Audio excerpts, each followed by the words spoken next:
Վահե Մաքարյանը լրագրող ուրեմն իր մոտ տեղադրել է Երևան կենտրոն ՔԿՀ-ում ժողովրդին առավել հայտնի ԱԾ պատվալում իր կալանքը կրող Գյումրու քաղաքապետ Վարդան Ղուկասյանը օրերս ցանկություն է հայտնել իր խցից տեղափոխվել Բագրատ եւ Միքայել Սրբազանների խուց, որտեղ մեկ ազատ մահճակալ է եղել։ Արա ասենց մարդկանց հետ ասլա ոնց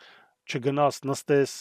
մի կտոր հաց կիսես, վատ օրերդ կիսել։ Ուրեմն ՔԿՀ ղեկավարությունը սակայն մերժել է Ղուկասյանի ցանկությունը, բայց որպեսզի այդ մերժման համար լեգիտիմ հիմք ունենալ, նրանք գնացել այդ երրորդ ազատ մահճակալը հանել են խցից, որ պատճառաբանեն, թե ազատ տեղ չկա։ Օրեր անց սակայն, երբ Արշակ Սրբազանին եւս կալանավորել են ու տարել ԱԾ մեկուսարան, երրորդ մահճակալը նորից վերադարձել են Սրբազան խուց, որ Արշակ Սրբազանին եւս տեղավորեն Բագրատ ու Միքայել Սրբազանների խցում ու երեքին միասին գաղտնալսեն։ Բա այդ մենակ իրանք այդ կարան անեն, չէ, էլ ուրիշ ինչ պետք է անեն, գաղտնալսել, գործ սարքել, հարուցել, թե ստեղ արդեն ինչ կլինի, չի լինի, մարդիկ կսպանեն, ինչ կլինի, ինչ չի լինի, եկի ինչա կատարվում, ախպեր ջան, իրանց շատ հետաքրքիր է, թե